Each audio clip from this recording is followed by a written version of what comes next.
10th of February. We're still continuing on the fallout from the impeachment trial. So there's basically a couple of really interesting points that have come up since then. And I'm going to summarize them by saying, regardless of whatever actually happened in the impeachment trial, ideally, I think this is the issue. Okay. The first thing is that it would have been nice, for credibility's sake, if some of the Democrats had not voted for impeachment and some of the Republicans had voted for impeachment. I think that when we talk about the impeachment trial and everyone's saying it's partisanship, that this is a case of the pot calling the kettle black because the kettle is called the pot black. Partisanship is only a problem when the political parties disassociate themselves from reality, from the facts, and focus on party lines, because those are the only things that matter to them. The only thing that matters to them is party loyalty. This is a sign of fascism as much as anything else. And the problem is, I think it all loops back around to Donald Trump and the GOP attempting to whitewash their party and their political actions and their economic actions, socioeconomic actions, by saying they're doing it for the good of the country, which all gets back into the whole concept of wrapping themselves in the flag. And ultimately, it seems to be the kind of thing that any kind of true fraud would engage in saying that they're only interested in their clients' benefit, that everything they do is for their client, that everything they do is to help them succeed in life, when all they're really doing is getting their client to spend more of their own money and their own time and trying to profit and then split the proceeds with them. Especially when the investment of time and money made by the client goes routed through this financial counselor. And this is an excellent example of that particular situation. Now, when the financial counselor also has the financial means to influence the client, the public, and any associated agencies or businesses or individuals to go along with the scheme, you get a feed-forward effect. And that's where fascism truly becomes a real menace. And it doesn't matter whether it's a capitalist system or a communist system or a socialist system. It doesn't matter whether it's Christians or Muslims or whatever. What really matters is this ultimate phenomenon that's very common and very widespread throughout human history, being forced to join a group for the benefit of the group, but the real benefit is to the leaders of the group. It doesn't matter whether you're talking about a set of drug lords or pickpockets or bankers doing insider trading or whatever. We all know what it's like to essentially be blackmailed and extorted to contribute to someone else's profit. We know from this is a phenomenon that happens from when we're kids in public school, in private school, going through high school, talking about going to college, going to the military, going to work in the trades. Everyone knows what it's like to be influenced to do something by someone else for their profit. We all know this. Okay. Now the problem we have here is when Donald Trump talks to the public, he is, I think, fairly well known to stretch the truth, at the very least, stretch the truth on almost everything he says. Sometimes he's caught in outright lies. Sometimes he's caught in just a modest lie or a modest stretching of the truth, or a cleaving of the facts down to a simple case where he is saying the truth. There are many ways to lie. There are many ways to fleece people and to fool people into doing things they shouldn't be doing. Just as Las Vegas will often comp high rollers with free rooms, and the idea is that these high rollers then come in and gamble a lot of money in Las Vegas. So saying that the economy is booming, okay, is not necessarily a great thing. The sheer fact that the economy is booming is not in and of itself a great thing. We still have people in this country who are exploited on a daily basis, okay, by this very same economy. That's one of the reasons behind socialism, is to try to give people a safety net so that they don't have to worry about having to kiss their boss's ass or suck their boss's cock to keep their job, or worse, you know, and this happens all the time. So one of the things I noticed is, if you look at the crime section, people talk about how crime in New York City is so bad under de Blasio. Well, okay, if crime in New York City is de Blasio's fault, then what is crime throughout the United States? Whose fault is that? Well, by extension of the same logic, it's Trump's fault. And you don't hear him talk about these negative facts. You don't hear him talking about one simple fact. Okay, half of the people in this country are women. A significant portion of the men are underage boys, children, you know, babies, toddlers, K through 12, even 18 to 21-year-old young men. Okay, and I think there are plenty of people in this country who can understand what I'm saying, when in a lot of the country, in much of the country, one of the big problems with the recession after the two consecutive terms of George Bush, one of the big problems with the 2008 recession is to put a lot of people in this country in a position where they felt they had to join the military. They had to. There were no other real options in their country, or their state, I'm sorry, for a decent job. They could get a job working in a mall selling shoes, or they could get a job working at McDonald's or Burger King or something, flipping hamburgers, but there were no real job options for them. And they didn't want to spend the next 20 years of their life working in a McDonald's. Just like in New York City, a lot of people don't want to spend 14, 15, 20 years of their life driving a taxi cab, especially when you have to buy these medallions to even get a license to drive a taxi cab, now that Uber has been politically banished from large cities like New York and London. Okay, Uber isn't banished from New York, but the idea behind Uber was to have an option besides car rentals, or buying a car, or having to ride cabs, or having to ride public transportation in New York City. So we have these capitalist options in the capitalist market that are regulated by socialism, because otherwise the government wouldn't even be able to regulate the capitalist market. The simple regulation and taxation of the capitalist market is socialism. Okay, so I'm sure somebody's saying, no, that's just government. But the problem is, you can't separate the legal aspects and the constitutional aspects of it from the actual effect. The sheer fact that it's an American government doesn't mean it's not socialist. Okay, doesn't mean it's only the law. There's a whole set of philosophical and economic arguments behind the law.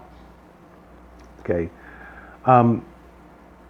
So my point is that if we look at what's happening to women in this country, and to young men, young boys, children in this country, not just at what's happening to men over the age of 21 and working age, let's say 21 to 65, not to mention seniors, okay, who are really unable to work and sustain themselves and have to live on whatever savings or assistance they can get, that we can't talk about the booming economy in isolation.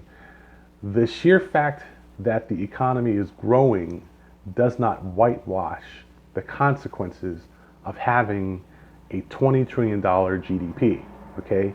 The sheer fact is that money is going somewhere, whether it's in the hands of the poor, the middle class, the upper middle class, the wealthy, the rich. It doesn't matter what class it is. It doesn't matter what job they have. There are still criminal associations with that money, okay? There are still many people in this country who commit crimes that are not being caught. They don't get prosecuted, they don't get convicted, and they don't get incarcerated, okay? If you're going to blame this in New York on a liberal Democratic governor and mayor, then you have to blame it throughout the country on the so-called conservative, so-called Republican president, by extension. You can't just blame it on Nancy Pelosi any more than you could blame what's going on in New York City on the New York Assembly in Albany. They're all interconnected, okay? And the march towards fascism is just as much of a crime as anything else. It's just as much as a crime in the United States as it was in Italy, and it was in Germany, and it was in Japan before World War II. Just as much as it was towards fascism in the Soviet Union, the march towards fascism in China, all of these things. The real problem with the Chinese government today is not the fact that it has capitalism in its communist environment. It's that the government is fascist, and it just goes to prove it doesn't matter what the so-called economic label is of that government. What matters is how the government actually works, okay? So whitewashing the United States economy under the fact that the economy is determined to be growing at 3%, strongest economy in the history of the country. Trump loves to say, and he said this repeatedly in his State of the Union speech, how his administration is performing the best of any administration ever, how the country now is the strongest it has ever been, okay? But is it really that great? When people are locked into low-paying jobs in a economy where, or in at least a job, not the economy, let's say at least a job where their wages are not keeping pace with inflation or the cost of living, is that a great thing? It doesn't even matter if their wages are keeping pace with inflation or the cost of living. Suppose their wages are exceeding the cost of living increases and inflation. Let's just say they are. Does that mean that being poor is a great thing? No, being poor, remember, is the incentive for people to push to succeed in the so-called capitalist American economy. So if 99% of people in this country have 1% of the wealth, that means that 99% of the people are supposed to be pushing their way into the 1%. Well, the problem is they do that kind of thing quite often, despite their limited education or the limited legal professional work opportunities. And one of the ways they do this is by exploiting the poor and the so-called weak and powerless in this country. We see all kinds of crime in this country where powerful men exploit weak men, where powerful men exploit weak women, where even powerful women exploit the weak, and where children are exploited almost from the day they come out of the womb. They're sold, they're sexually abused. Even when you see babies being sexually abused and videos of this kind of thing being posted on the internet, I mean, this is insane to think that a grown man would rape an infant, a child. This is insane, but it happens all the time, and there's a massive financial incentive to it. Yes, we can say, okay, yeah, it's illegal, we don't condone that kind of thing, but the fact is that they make money because people do condone it. They survive, they have an environment in which to operate in because there are a lot of people in this country who do condone that kind of thing. So when you have a large criminal market in this country, you have to understand that there is a demand for that kind of thing. When you see things happen on the internet that people want to say, oh, that's evil, that's blacklist, that's nasty, these people should be crucified and burned and their ashes, cast into a volcano. There is a market for that kind of thing. People are actually taking good money that they earn and spending it to buy child porn, to have sex with children, to have sex with women, to drug women, to force them into prostitution, to kidnap and murder women and young boys, and even older men, not to mention seniors who are powerless, essentially defenseless, and really a lot of times not even able to identify or even cooperate with the prosecution. Not to mention women and children in marriages that are dominated by their husband, or even husbands that are dominated by their wives. So this thing happens quite a bit. Now the question is, how can you say everything is really great in this country when you know this kind of thing is happening? This is where Trump is really an evil person, I think. I don't know if he does it consciously or not, but doing it consciously or unconsciously is evil. And coming from a guy who's been married 3 times, who's got 3 wives, and he's cheated on every fucking wife he had, okay, with all kinds of scuzzy women, okay, how does he begin to walk around talking about how he's such a wonderful person? How? Because he has a party full of sycophants who will sit there and clap at him and say he's such a great guy. Now, what happens when they're basically clapping and saying each other are great guys just so they can build a strong party? It is skating the edge of a criminal organization in an organized political party. As much as the GOP wants to talk about the Democrats, the GOP is not innocent, no matter how much they claim that they're innocent. So here, I think we get back to this issue where I think it would have been nice and would have shown some balance and respectability and honor if some members of each party had crossed party lines to support the other party. But of course that didn't happen, and we were left to analyze the issue of why no Democrats voted against convicting the president in the Senate, and why all but one of the Republicans voted to acquit the president on both charges. And we have Mitt Romney sitting there saying, look, the guy abused his power, okay, and I felt that was a clear conviction, and I voted for it. So what happens is Retribution. Of course, as we knew what was going to happen, Trump is leading a waterboarding of Mitt Romney. Now, he immediately fired Gordon Sunderland, and he immediately fired this other Marine Corps lieutenant colonel and his brother, okay, who was not even involved in the impeachment trial or the hearing, all 3 of which supported Trump in different ways during the impeachment trial, okay, but also admitted certain facts of the issue. And I don't think that there is even really much of a debate about whether he abused power. What the legal defense wants to make the case, and many of his supporters want to make the case, is on 2 issues. One, that's not an impeachable offense. It's not something that rises to the level of removing the president from office.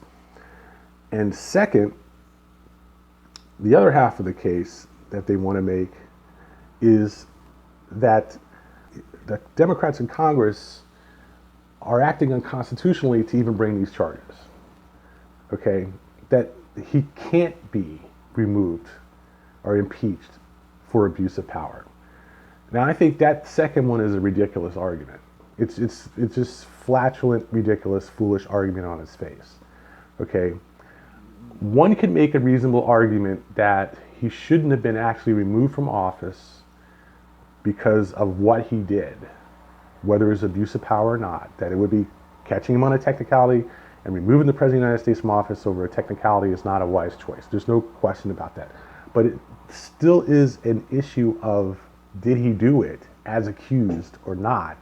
And there's really no argument that he did, okay, except to say that the president can do anything he wants, okay? And if you're gonna say that, then you sure can't claim that Obamacare is unconstitutional. You sure can't claim that a lot of stuff that Obama did or Clinton did is wrong. If they wanted to do it, and the president has the power to do pretty much anything he wants, then what they did was constitutional, legal also. Yeah, the Republicans have spent the past 6 to 8 years, ever since Obama was first elected, claiming that everything Obama did was either bad for the country or unconstitutional or not in line with the values and desires of the people. So they've judged the president in terms of his constitutionality of his actions as congressional officers, not judiciary officers, and they've also said that the people did not actually elect a president to do what Obama did. they elected him. They want him to do what he's not doing or to do what he refuses to do.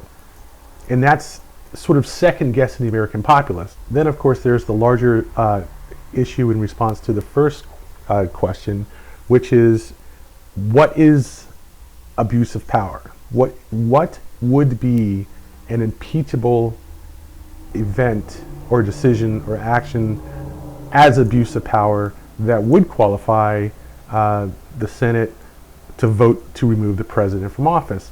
And if the president can do anything he wants, if there's nothing that's unconstitutional, no matter what you call it, whether you call it abuse of power or not, then there is no limit to the president's power under the Constitution, and he can literally do everything and anything he wants, which would not make him a president, it would make him a monarch.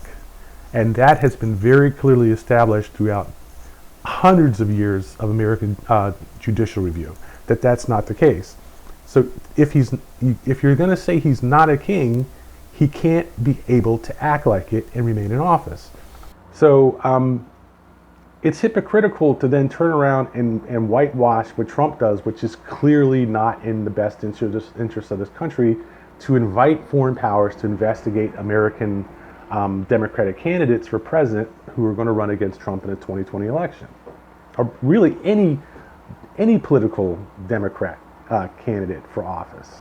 If there's one line you don't cross, it's inviting a foreign power to do it, asking a foreign power to do it, not to mention blackmailing foreign powers into doing it, not to mention the appearance of blackmailing foreign powers into do it, as in saying that they will get the foreign aid if they cooperate, knowing that foreign aid is going to go to them anyway, regardless of what they do. It's just not, there's nothing he can do to stop it, okay, was as much the issue as anything else.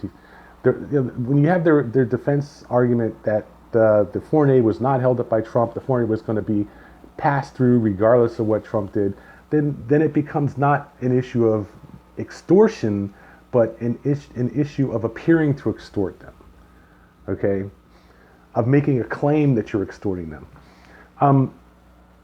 Now, so there really isn't a whole lot of ground, I think, for Trump to stand on, but what he can do, and this is something he and the GOP can do, is constantly flood the news media with all these negative stories about Donald Trump's opponents, including even the Republicans who didn't, toe the party line and support him. And so we see that these people are talking about Mitt Romney, and of course the argument made in the headline of the New York Post article is that Romney was uninvited because his physical safety would be at risk. Can you imagine a political organization saying they will not invite someone to their meetings because of physical security risks?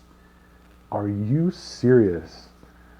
Are you serious? Imagine the President of the United States saying he will not attend a meeting because he's worried about his physical security.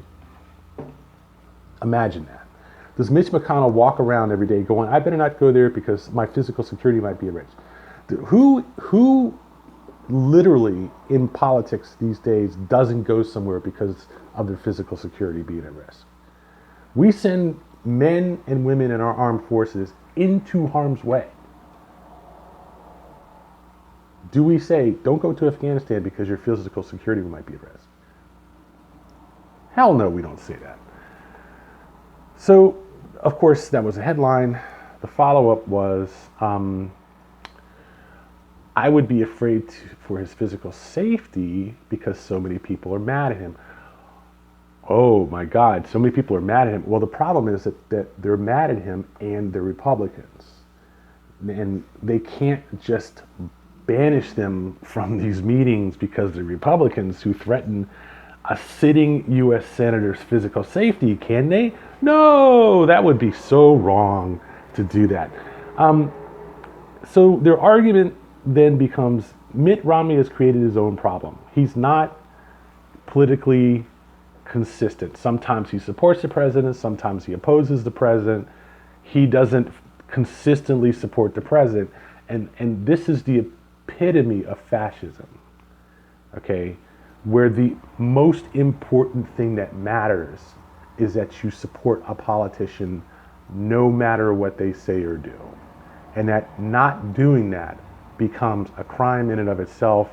And that is how we end up with a fascist government, if we don't already have one. So don't be surprised when you look at the news and you see all these stories about women being forced into prostitution, men going onto college campuses and showering women on college campuses with money and gifts and apartments and travel and so forth, and women going on the internet and looking for a sugar daddy, or people going on the internet looking for somebody to have an affair with, escorts going on the internet looking for people who need, attention, from a beautiful woman who's kind and caring and loving in exchange for $250. And then guys literally kidnapping women and forcing them into prostitution and advertising their services on Craigslist or some other internet site. And that's not even including the dark sites. Okay? Don't be surprised when you see all this violence against women and children on the news. Because it happens because these men are spending their money, hard-earned money or stolen money or ill-gotten money or whatever, to entice these women into positions where they're especially vulnerable, where they're under control by these men, and exploiting these women for more money in a cycle. And it's happening because they are fascist men who support each other for doing that. Okay? And women who benefit from it and support the men. That's what a criminal enterprise is all about. Okay? The hardest thing about breaking a wave of crime is the violence associated with the crime against people who try to act in a law-abiding manner and who try to report these criminals and try to stop that crime and keep it from invading and taking over their communities. The threat of violence against them by the criminals is the biggest problem. So now you see here that this guy is saying the wiser course of the two is to not even invite Romney, to disinvite him from the meeting, to essentially tell him he can't come to the meeting, to tell a sitting United States Senator that he cannot come to CPAC because his life would be at risk. Instead of providing the required physical security and screening the attendees to maximize his safety when he's there. You can't be more fascist than that.